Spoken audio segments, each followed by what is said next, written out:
We all good on sound and everything? So, right. Hi there. We're here with John Mitchison of Rally Raid Products in Northampton, isn't it? Northamptonshire, yeah. Northamptonshire. Yeah. Now, John's company, Rally Raid Products, makes various parts for trail bikes and adventure bikes, really, isn't it? It's for both.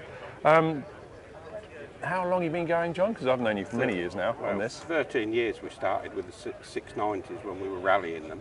Yeah. And we've just evolved more into the adventure market. That's right. And then we've sort of taken on the smaller bikes because that's how we all Yeah. sort of evolved as well as we get older. Yeah. It's been quite interesting because, as you say, you start with the KTM 690s, which is very much from your background of enduro into rally and creating better rally bikes for people with nav towers and all the other performance parts, didn't you, and linkages and stuff. But tell me about how I think a lot of your products now are trail products, isn't it? You know, Yeah. the TRF members who are majority are riding these bikes we see right here. Yeah. Just tell because it's a transition that's personal as well as, you know, business, isn't it? Yeah, I sort of stopped racing 4 or 5 years ago. I had a hip replacement. I thought if I want to carry on riding, I'm going to drop the racing and just do more trail riding. Yeah. And the 690, which is just getting too big. And I just sort of started getting on to smaller bikes like the G310, the CB500, and then the last couple of years we've sort of picked up on the 300L because it's it's cheap, it's reliable, and it's just easy to ride. Yeah. And there's a lot of them about, so we've just sort of transitioned the expertise we picked up on the suspension, because that's the only bad thing about the bike mainly is the suspension. So we just took the knowledge that we've got from doing the race bikes and just did a simpler version of the shock, and same with the fork kit. And we've been using that for the last 18 months now. Yeah. I think what I like with what you do is you actually develop your product on the trails, isn't it? On British green roads. Yeah. We just sort of keep doing a bit of development, go and ride it. And in the winter time, we've got some people in Australia, so if the weather's a bit bad here, we can ship shocks out there, and they can get a couple of 1,000 kilometres on much faster open going. Yeah. But in the summer here, we're pretty lucky where we are in the east, but we can go out to Thetford and do long days in the sand. Yeah.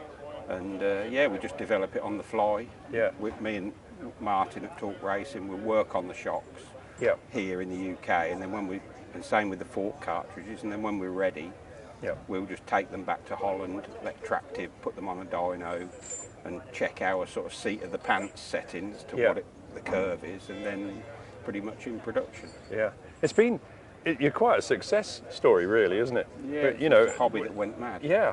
But when you think about it, you sort of like develop something locally, but very quickly, for instance, with your 500 Honda and stuff, America latched onto you, and Australia, and it's now a worldwide thing, and even all through Europe, isn't it? Yeah, only about 25% of our sales are in the UK. The rest is North America and Australia. Yeah. They're buying the bikes like the CB500. Yeah. And because they will cover the ground. Yeah. And they're economical, they just want better suspension and stronger wheels, Yeah, yeah. So it's a good market for us. Exactly. See, what I like with these guys is you do what I call sort of real world development, real world products. It's not, sparkly things that you need to bolt on. It's proper problem solution situation. There's got to be a reason for it. Yeah. It's generally everything we do. It's because there's either a fault with the original bike, or we feel it needs something else to bring it up to scratch. Yeah. And we can machine it all ourselves. We can develop it. Yeah. Yeah. Because, John's an engineer, not a salesman, not a marketeer, isn't it? And this is the difference, isn't it? Because, I've seen the Focus, you have these, modern CNC machines and everything working away now, don't you? Yeah, they're great. And we're doing subcontract work for other manufacturers now, other work. Yeah. So it's nice, it fits in with all our other work. Yeah. And at the top end, having left trail for a second, we'll come back to trail. But I know, is it Paul Tarras who's riding on your suspension? Yeah, we've got on the Rally Raid suspension, so we've got that down in the main arena where they've got the factory Rally T7. That's running the twin piston shock that we developed for the T7. Yeah. And then Paul also rides for his Seeker video, so he's running modified sort of softer versions for the more extreme Romaniacs and his extreme videos. Yeah. So that's good. It's all coming from these guys. Now, we'll come back to the trail and principally, you know, probably the most popular bike in the TRF, which is the Honda CRF. Just tell me because you've got various kits here, which is really cool, isn't it? Everything from suspension to wheel kits and stuff. What's most popular? Yeah. Or, the rear shock by a mile, because the first thing you notice when you get on the CRF, it just it's like a blancmange. Yeah. So you know, people are coming and buying the shock. Yeah. And then generally, once they realise, well, it's a big improvement. Yeah. It also then makes you realise the forks are not as good either. Yeah. Yeah. So forks and shock. You've still got the sound. Yeah.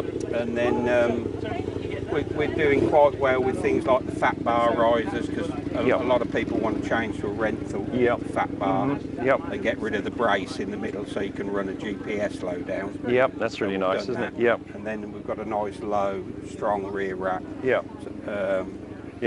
And then the last thing we did was last year we came to the show with the two bikes, the level 1 and the level 2. So the level 2's got the standard 250mm travel, but of course with the right sag, it's going to lift the seat height really high. 40mm, which is a deal breaker for some people. So then we made the level 1 suspension, which is 40mm less travel. Yeah. But it's better to have 210mm of good travel than 250 is bad. Yeah. So that retains the seat height. Yeah. But even that, for a lot of people, was still tall. So we've just come up with a sort of travel option, more of an overland. Yeah. So we've had some sets of low wheels. So you've got a 17-inch front, 19-inch rear. Yeah. Well, the other way around actually, 19 front. Oh yeah, 17 sorry, rear. 17 you got it. Yeah. But not only does it lower the bike a bit more, it means then you can get for more of a dual sport range. It opens up a bit more. The tyre options are much, So which is a thing, because you probably know because you ride it all the time, don't you? Yeah. Because you end up with enduro tyres or practically nothing, don't you? That's the problem. Or the OEM, and the OEM's the only touring type tyre you probably have. So doing this, and what are you running on this one? We're running Kenda big blocks on this. So I was using these. A slightly larger version, but on our T7, and we got good results with that. So this is a new, smaller size section. So we've just put it on the low wheels. But you'd easily get 3 times the tyre life compared to a more enduro type tyre. Yeah. And it actually handles lovely on the road. So we've been selling quite a few of these to people in the States because they're going to travel. They might travel 2 or 3 days to get to somewhere where they want to ride off road. And obviously enduro tyres aren't going to cut it. No, and they're not chasing grit. They're not, they're in dry conditions. Yeah. And these, an adventure tyre like a 70/30 is plenty. Yeah. Yeah. And bringing it back to you, you've been riding one of these all the way around Spain doing the TET, haven't you? Spanish and Portuguese TET, is it? And then I've just been over to Morocco, so I did some of the old rally stages we used to do on the Tuareg. Yeah. So I'm up to like 12,500 kilometres now. Yeah. And it's great. It's still doing 80 to the gallon. Yeah. Just adjust the chain and that's it. Yeah. So the eternal question I always ask you, what's next? I can see that it's almost going back to the future with the 310, isn't it? You can't see out of shot. We've got a GS 310 with the full that sort of went for a bit of a lull, the 310. We did it and it sold really well, and then it sort of went a bit quiet. And BMW have never really put a lot of effort into selling it, but they have revamped it and they're now seeming a bit more aggressive. Yeah. So, we've definitely noticed this weekend that a lot of people are getting more interested, and they all tend to be people that have already got a BMW, but it's a big twin, 1250 or something. Yeah. And they do realise the limitations off-road, and that's what they're looking at. It's not to sell the 1250 or the 1200. No. It's cheap enough they can buy a 310 and put the kit on it and do some really quite serious off-road without worrying about their wallet getting crashed as well as the bike. I think a lot of people overlook how good that bike is, isn't it? It's not had mainstream sort of exposure enough. No, ours now is, we've got the first 2017 one, and that's done way over 20,000 miles, and it's done enduros, we've really abused it. Nothing. Well, it has. It just snapped the clutch cable last week. Clutch cable, we can live with that, can't we? But everything is stock on it.